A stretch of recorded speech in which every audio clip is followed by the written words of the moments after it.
use to grow like further in their business. So a lot of things that I think a lot of are really important for our business owners to think about, to consider about. Thanks.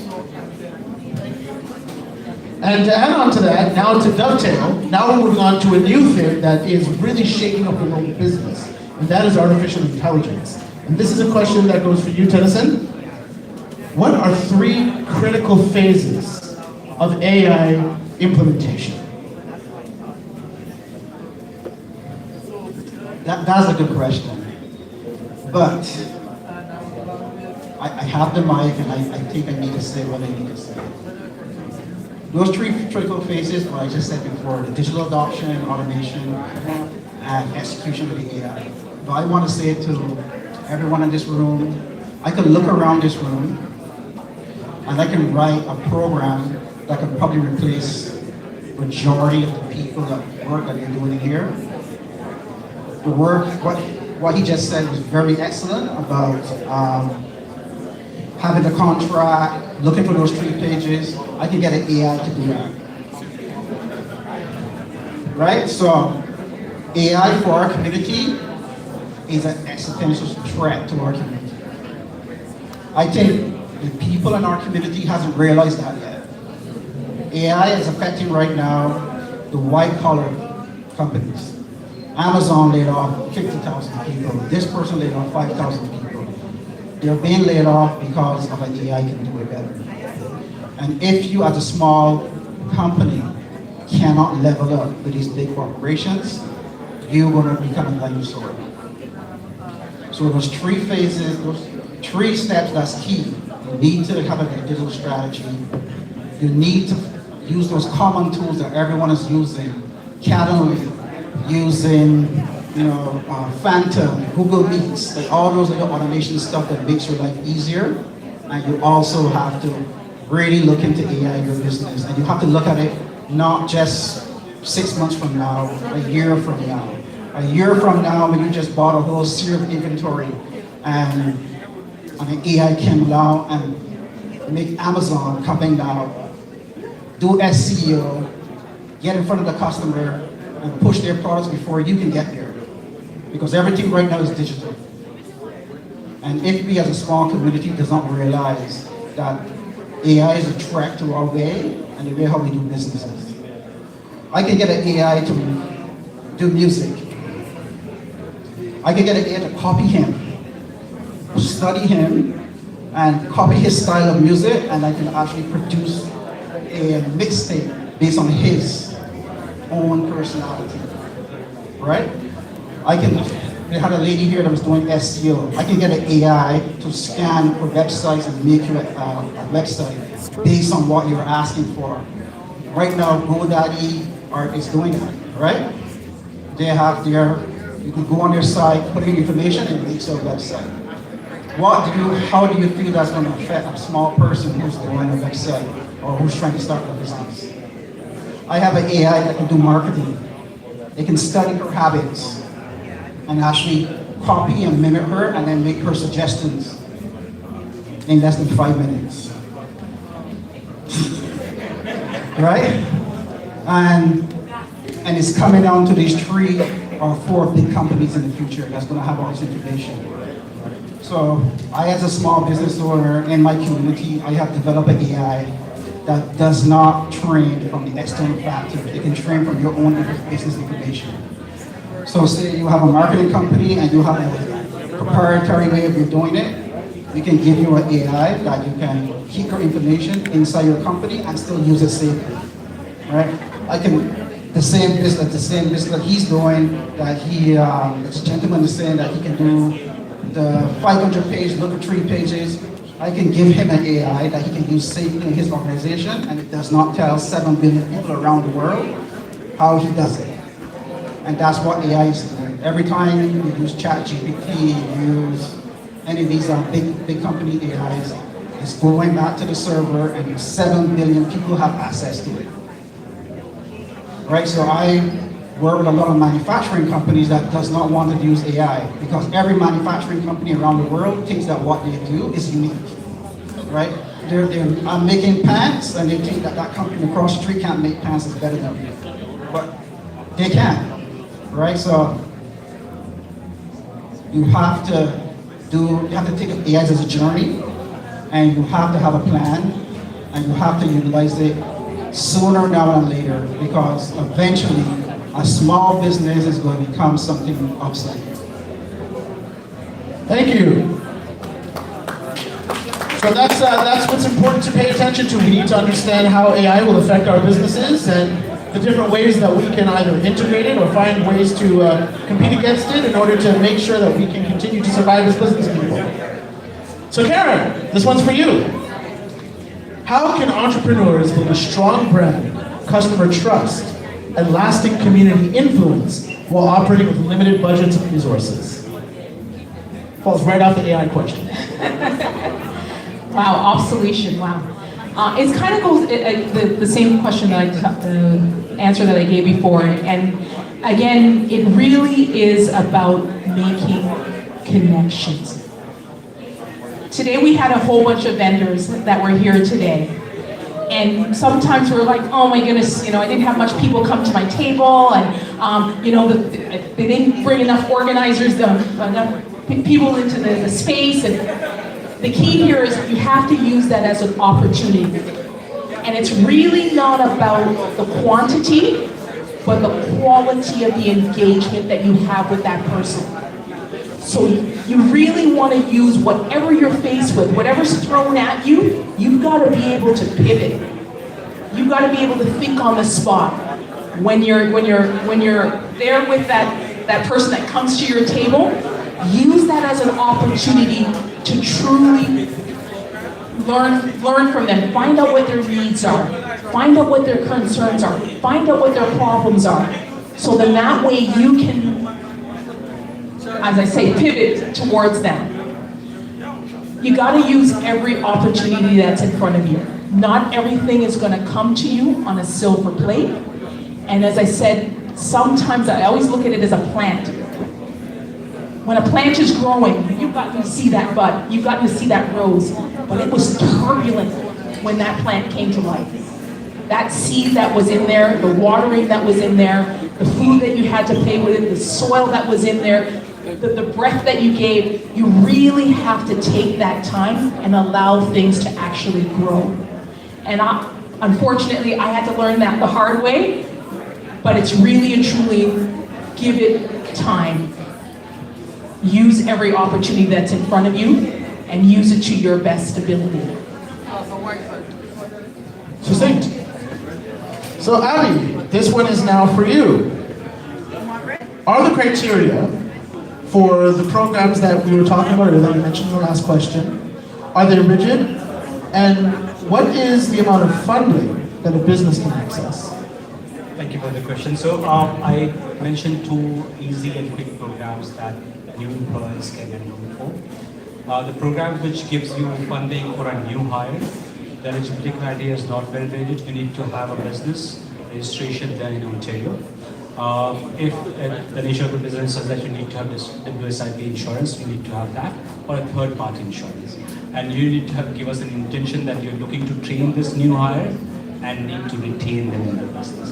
Again, we cannot predict what's going to happen in the future 3 months down the line, but the intention has to be fair on the part of the employer to hire, train, and retain employees in the business. Second program, which is COJG, Canada Ontario Jobs Grant. You will have to put a proposal before with an employment service provider, and the proposal would go to the ministry before it gets approved. So under that program, you will have to tell us how many employees do you have, what kind of training you're aiming at, and how this training is going to improve their productivity. And ministry is also looking at how that improved productivity will also translate into better paycheck for your employees. Under this, you decide what kind of training you want for the employees. You get to choose who will be the trainer, the time period, so on and so forth. 1/3 comes from your pocket, 2/3 comes from the province of Ontario. Again, eligibility is the same. You need to have a registration of the business in Ontario, fair intention to train people or get people trained and improve their paychecks, and also give us an assurance that this funding would not be used or misused or abused in an unfair manner. Again, the program may sound rigorous, but once you approach us, we explain it to you in more detail, things would become crystal clear. In the community, we have had about 10-15 employees last year. Every year, we're looking for new employees because the ministry wants to see new employers being given this funding instead of us repeating the funding to the same old block of employees. I hope that answers the question. That does answer the question. Well, thank you. All right, so Hugh, this one is for you. How can entrepreneurs access timely information on RFPs? And for people who don't know what RFPs are, if you wouldn't mind explaining that as well. RFPs are the bidding vehicles that I talked to you about. When we go to market, RFP stands for request for proposal, meaning that, hey, I have this job I want done. So I'll use the cookies. I need to sign a contract with someone to come in and do these cookies at Christmas time. So I'll put out a document to the market. That document's called a request for proposal, meaning that I'm going to put this out. I'm going to stipulate, here's what I need. I need you to provide cookies. I need you to provide cider, hot chocolate. There's 4 locations. Each date's a different location, only at Christmas time. Here's how many people are going to come in. This is what the bid is going to look like. So I may score the document and say, out of 100%, 30% of that score is based on your experience. Have you done this before? Have you done this to anybody else? Have you served cookies before at Christmas time? And so I may score you out of 30 based on what you respond to that. Another score may be what methodology. So how are you going to do it? So how are you going to hand out the cookies? Are you going to stand at the door? Are you going to have tables? Are you going to, what's your setup going to be like? And so that score may be out of 30%. And I may score something like pricing and say, okay, so who's going to give you the best deal? So, what can you do it for? What's this going to cost? And then that score may be out of 40. So you add those scores together, you're going to get a score out of 100. Whoever scores the highest is going to be the winner of the bid, and they're going to get the business. And that's what we're going to look the contract. Right? The RFP is the document that details how the process is going to go, how am I going to score it, and how's everybody going to react. And so that's what we post online. As I mentioned before, there's 2 main bidding vehicles in Canada. So every government organization that is doing business in any contract that's over $139,000 is required to post it publicly. So as an example, I have a cookie contract that I'm going to market for. I can't just go out and say, hey, I like this company over here. They're really good. I've used them before, so I'm going to give the business to them. There's a requirement that we must post it publicly, and any business in Canada, Ontario, or any other country that we have a trade agreement with is allowed to come in and bid on that business. Right? So I'm not allowed to just say, hey, I'm going to give you the business because you know what, I like your Jamaica shirt. Right? You've got to go through a process where you have to give fair, it's got to be fair, open, and transparent. It's got to be conflict-free. And what's in that document and the script in the document is what determines the outcome of the competition. Right? And that's posted publicly. It has to be posted publicly. Any public organization in Canada, whether it be federal, municipal, City of Toronto, TC, public sector, Government of Canada, Department of National Defense is required to post their opportunities publicly for anybody to bid. And if you go to any of their sites, it'll actually tell you, there'll usually be a site on the City of Toronto, on our website, on the Ontario government website that says, hey, doing business with Toronto, doing business with the government, doing business with Canada. And that site will link you to where the bids are. So that's the question, that's the answer? Perfect. Sir? Well, thank you very much to the panel. Now we're going to open up the floor for open questions. So if anybody has any questions that they would like to ask the panelists, please come step forward, and you can ask whatever you'd like to our esteemed guests here. So does anybody have any questions that they would like to ask the panelists? Well, if they don't want to ask questions, I want to ask questions. So, if you were to meet yourself 20 years ago, when you were just learning about business, when you were just getting into the industry, what advice would you give to yourself when you were just starting out? This is an open question for anyone.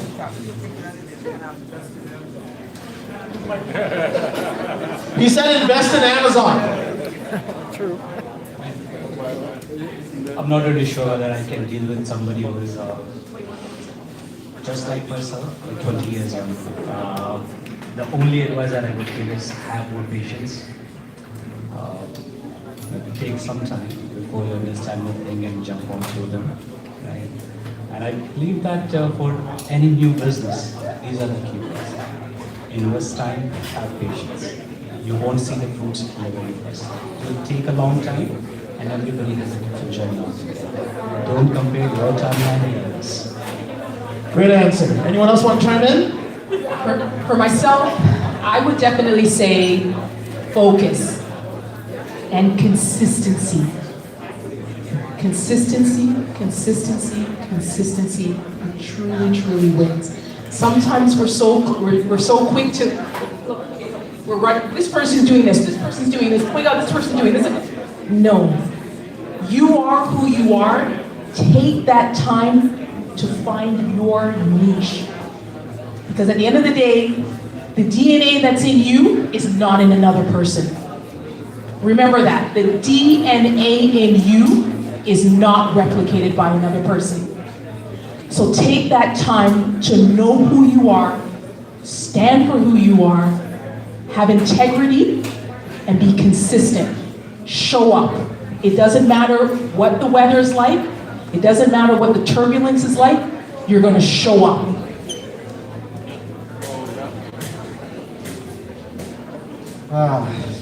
From 20 years ago, I would have told myself, you should have started sooner. I think I would have saved a lot more time if I started sooner, and be more local and get into the business community. I think that sometimes it takes you to have to go through some trials, then to say, okay, you know what, I'm going to get my own business. But I believe in our community, you know, if we have more leaders, we have more events like this that can show the younger generation that you can be a business owner, you can exceed like the impossible. Look at us, look at how we did it. I think 20 years ago when I came to Canada, I didn't see that in my community. Now it's more prevalent now.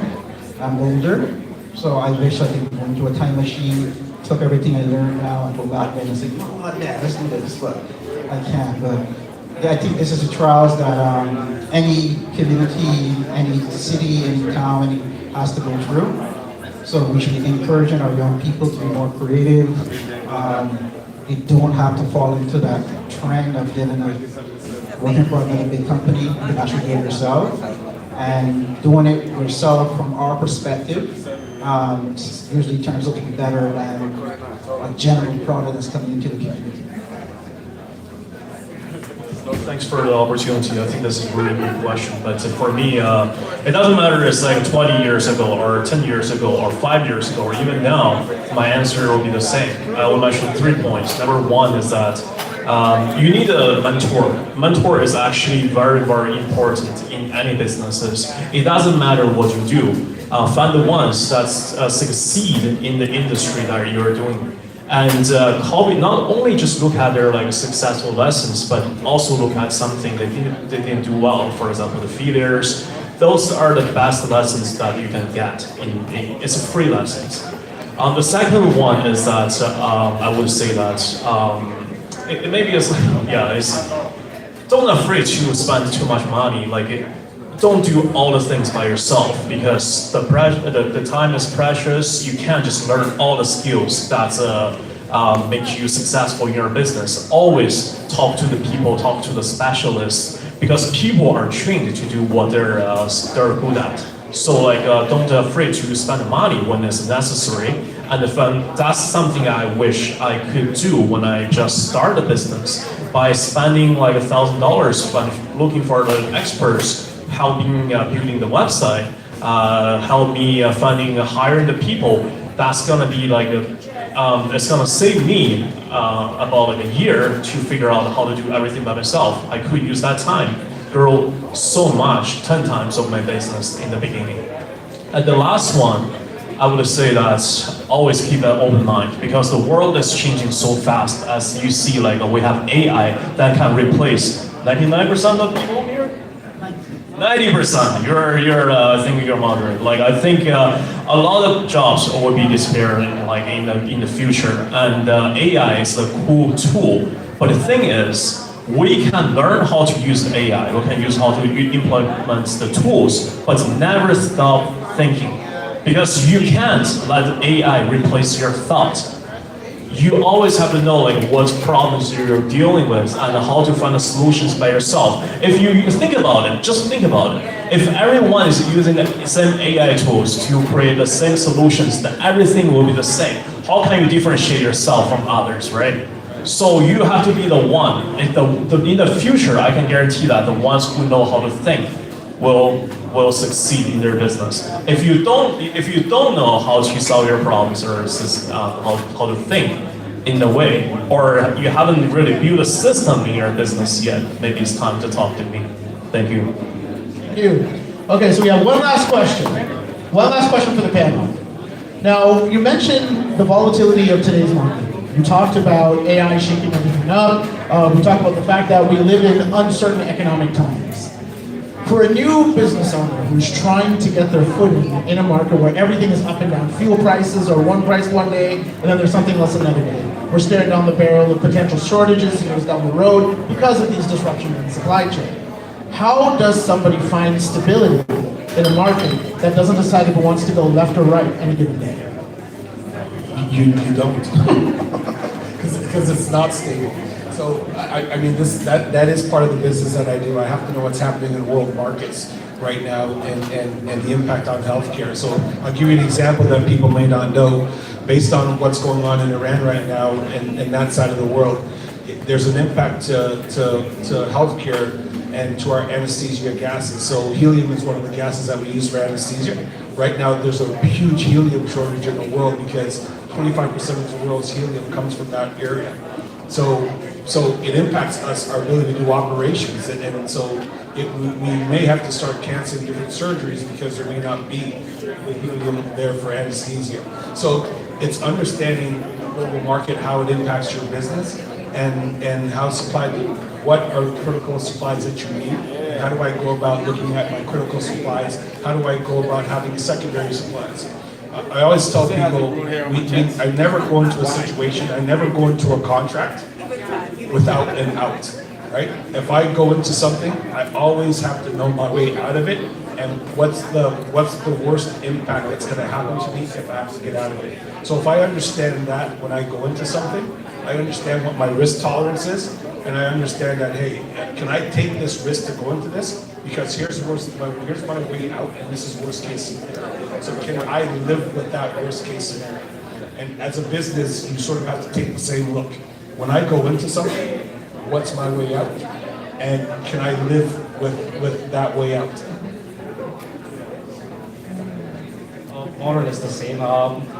So here's the thing, that's what we see in my culture, that there are things which may not be under your control, but find one thing that you take charge of. And we live in a world which is heavily impacted by world events, and I understand that businesses are exceptionally feeling the pressure of the wars that are being happening around the world. Recent case being Iran.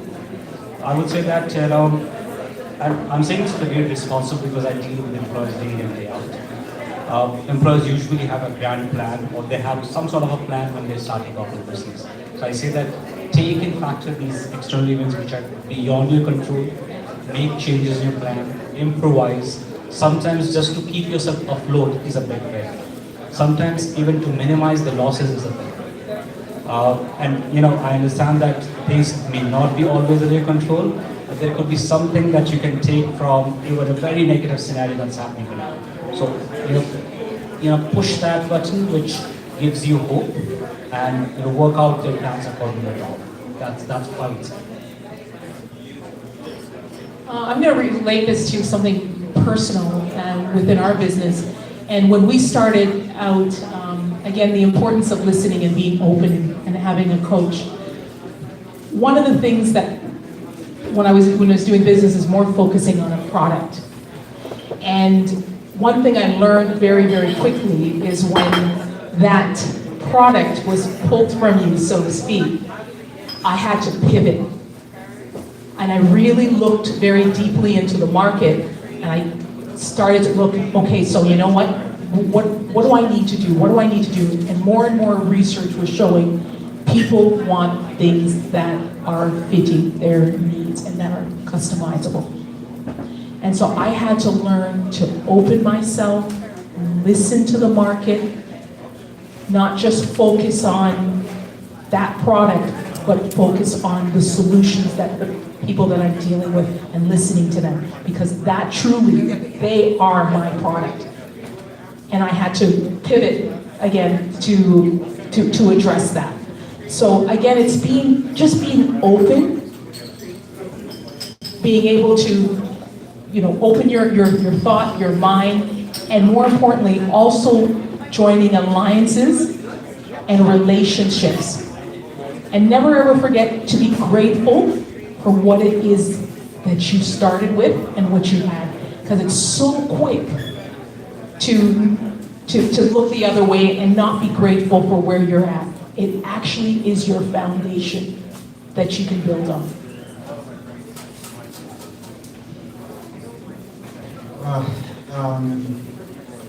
With the uncertainty with the market and the troubled times, my colleagues said, they're unpredictable. Majority of the time, we don't have any control over them. But I believe every person, every company should find their moat. If anyone don't know what a moat is, like back in the ancient times, you used to have a castle, you dig a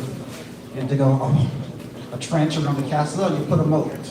And then who you want in, you let them in, and who you don't want in, you raise your moat. So you got to find your uniqueness, that when you're ready to raise that, no matter what's going on the outside, you're still the master of your domain inside that castle. So, because if you try to pivot to every concern that happens inside the market, and sometimes things goes around. Something may happen today, and it may seem like the market is changing, but then 6 months from now it comes back around. So you got to build that castle, build a moat that you can do something uniquely that anybody else can't do. And once you have that in place, no matter what happens outside of the market, if you're an established barber and you had a particular way of cutting your hair, doing styles, it doesn't matter if the Straits of Hormuz is closed, your uniqueness that you developed to do that haircut will still be there. If you have a body shop and you know how to fix cars in a particular way, no matter what goes on in the market, people are going to remember that and going to bring their car to you, right? So once you build that moat and have that firmness in the community, the outside factors will become less and less, and you being the master of your domain will become more and more. Thank you. Yep. This is supposed to be a philosophy question, but I really enjoyed all this motivational speeches. The term volatility actually comes from finance. I will probably just use I'll just use a simplified term, I explain this in more related to finance then. So in finance, we like to think about it in the way that volatility is good. If you look at it in the past, we are not in the worst time yet. You look at the 70s, you look at the 90s, you look at all the internet bubbles in 2000, you have 2008 financial crisis. It's not a really bad time. And also we're in the peak of an AI revolution. And then a lot of things that we can could be I guess it could harm you in terms of that you probably lose your job, but at the same time, it's the best time for you to invest in yourself, to develop some new strength. So back to finance here, we have two concepts. Number one is called leveraging, and the second thing is called hedging. So leveraging is that If you think right now is really bad time, that it's really good for you to really like strengthen yourself. In the market, we call it buy the dip. So we always have like enough like cash flow to buy every dip that you can find in the market. And the second time, like, and then when the time is like, when the trending is up positive, you want to leverage. Because if you just like slowly add the dip, you can never win big. So if you sense that it's like a positive trend, you always want to leverage what is in the market, leverage on others' time, leverage on the AI tools that can really like help your business grow. Leverage on the things that you can stand out from your competitors. So that's a lot about the leveraging. The next thing is about the hedging. Hedging is to hedge the risks.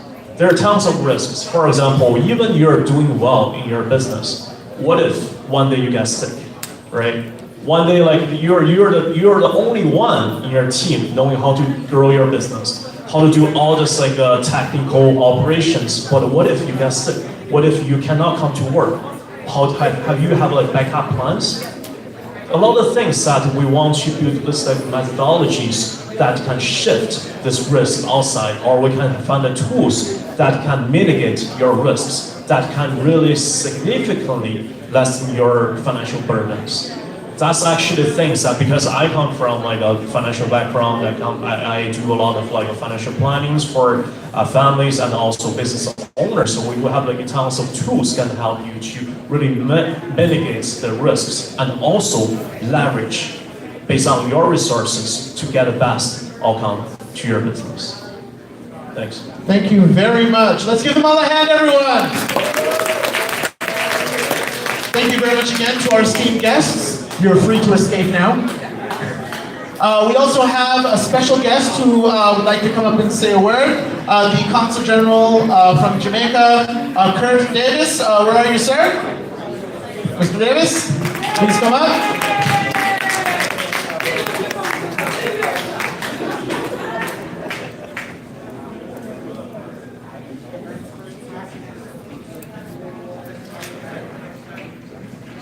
Thank you so much. Good evening, everyone. I was going to say good evening, but I should say good night, because it's after 9. But what a wonderful panel. I really just wanted to congratulate the panelists and moderator. I think we got some real rich information, a lot of good information out there. Ooh. You're good. So I want to just thank the panel for sharing all of that good detail, which I'm sure has been very beneficial to all of us who are listening, paying attention, and I hope taking notes so that we can strengthen and do better with our businesses as we push out there. And I want to, of course, commend the CBCC as well as the JCA for putting this together and organizing this event, the whole day, right up to this evening that's here. I also want to big up and say how happy I am to see all the entrepreneurs and businesses who had booths out this evening, showcasing what they had, and I do hope that you are able to make some good connections, meet some new customers, perhaps make a good deal out of what you had. And I really want to use the opportunity to also encourage you to continue to press on in the very difficult work of that, business that you are actually doing.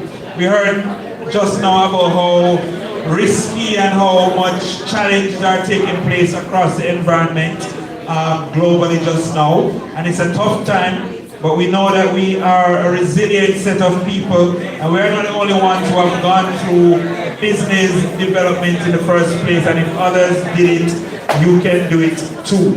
It demands your resilience and your innovation, and also that sticking to the vision that you have to actually see yourself through. I also wanted to just talk about the supporters who are here in the room, those who see what you are doing and are coming alongside to provide those opportunities and the guidance and the networks. We want to thank you for supporting our business and our entrepreneurs. I actually see my dear colleague Mark Baird from JAPRO, who is here. And I have to always big up JAPRO because JAPRO is picking up all our business persons who want to do business in Jamaica. I'm very, very proud of the great work that you're doing, and also especially of our black entrepreneurs and business persons who are thriving and surviving and fighting to get ahead. We at the Jamaican Consulate, we want to see our businesses here across our community continue to grow, become stronger, and have a thriving business community that we can be proud of right here in Canada. And in fact, before I run, I just wanted to put in one big plug for the Jamaica Diaspora Conference, which is coming up in June. This is a major gathering of our diaspora from across the world. But outside of having the main sessions, which are gonna be talking about rebuilding Jamaica after Hurricane Melissa and doing all of that resilience building, it's also an opportunity for business persons to come in. We're gonna have a business showcase down there as well. So if you wanna probably come in, meet suppliers, meet persons who you can probably make connections with as a business, it's gonna be a good opportunity to do that. So you can see me anytime. You can come and check me at the office to find out how you can be a part of the Diaspora Conference and make some business connections while you are there. So as I'm closing, let me just again commend all the organizers who have put this together. Congratulate the different business persons who have been here tonight, especially those who won the pitch. I saw the winner of the pitch earlier today, so congratulations once more to him on that win. And I encourage you to make the most of all of the connections that you have made tonight and to continue to support each other